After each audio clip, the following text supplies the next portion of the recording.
I'd like to ask you about spontaneous healings on Spontaneous healing. yes, on myself and Yes. the other selves. You want to understand the definition of how that happens? The mechanism and the techniques. Yes.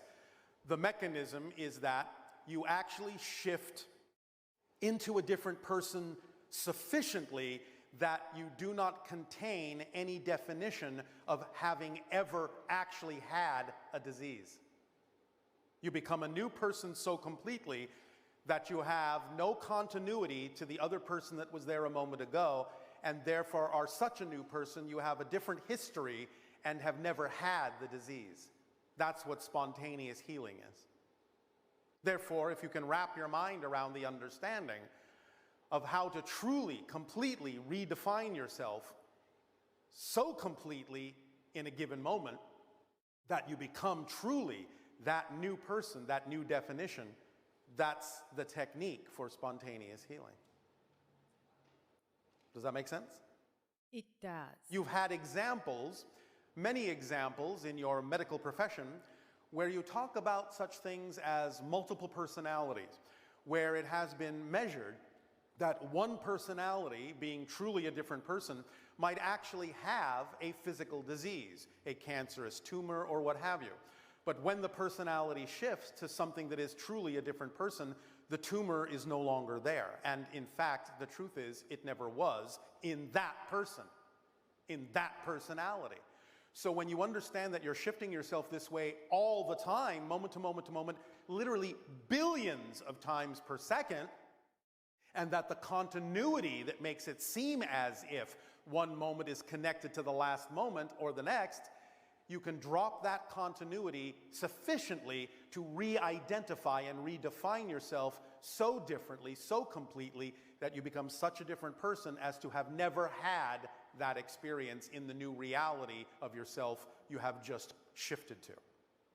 That's how it works. How can you not expect or hope that you are in a different, brand Well, it's new... not about hope. It's about knowing. That's why we say, what we're explaining to you is not a philosophy. It's not an opinion. You don't have to have faith. It's the idea of understanding that what we're giving you is literally an instruction manual for how reality works.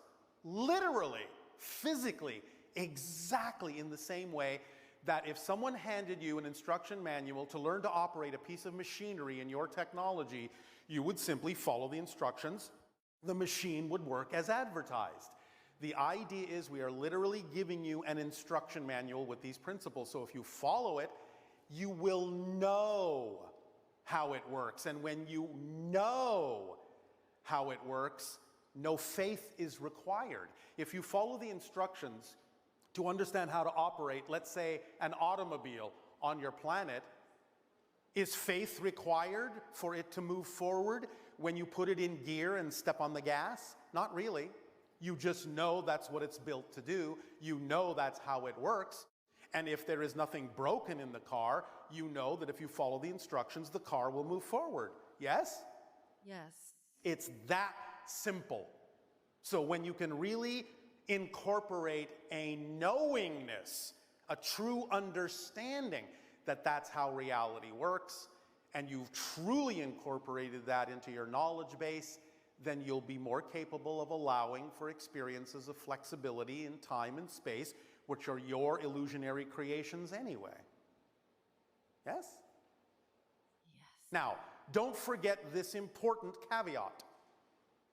Sometimes it is important for people to experience a process of change, and if it is more important for them to experience a process of change, absolutely nothing will allow them to spontaneously heal, because the process would actually be the more important point for them.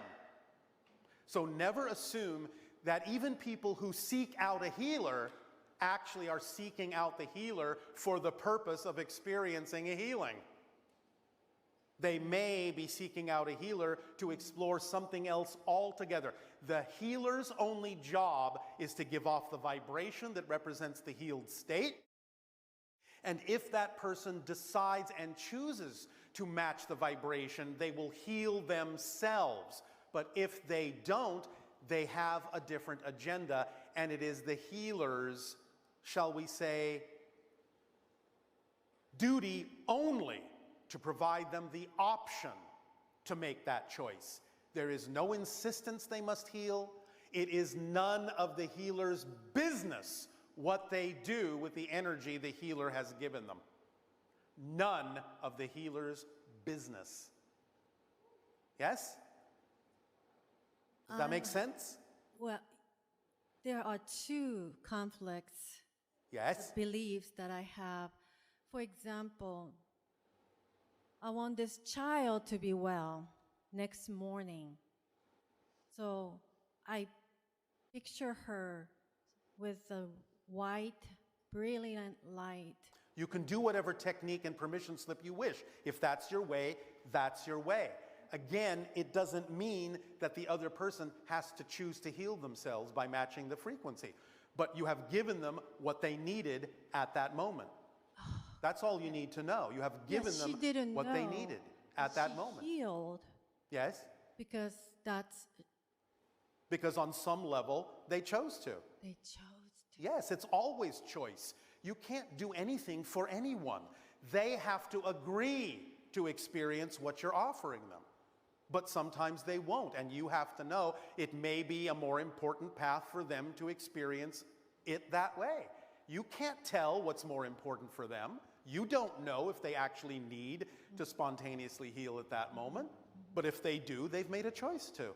Therefore, you have been That makes assistance sense. no matter what they choose, because you've given them an option.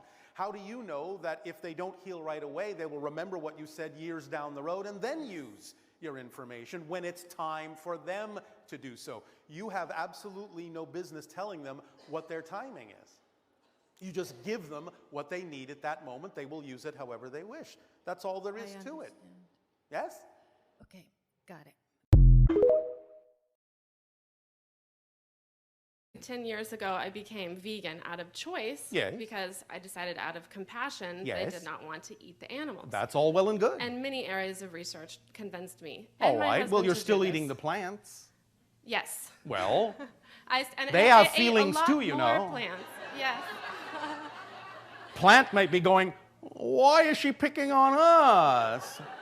Why don't you go and eat that nice animal over there and let us grow a little more? Now, you understand I'm just playing with you, yes? Yes. I All right, get it. but attempting to just give you a different perspective on this. Okay. I wanted to know if food really matters, what we eat. Meaning, What an interesting question, and what an interesting way you put it. Sure. Does And can I- food can I add to that? matter? Is matter food? Is food matter? very, very nice. I wanted to know, like, there's a lot of preservatives in food nowadays, and Yes. there's a lot of controversy between eating organic food and eating food with preservatives in it. And Why is there controversy? In what way did the earth actually provide the food? Did it provide the food with preservatives on it? No. Then why is that even a question?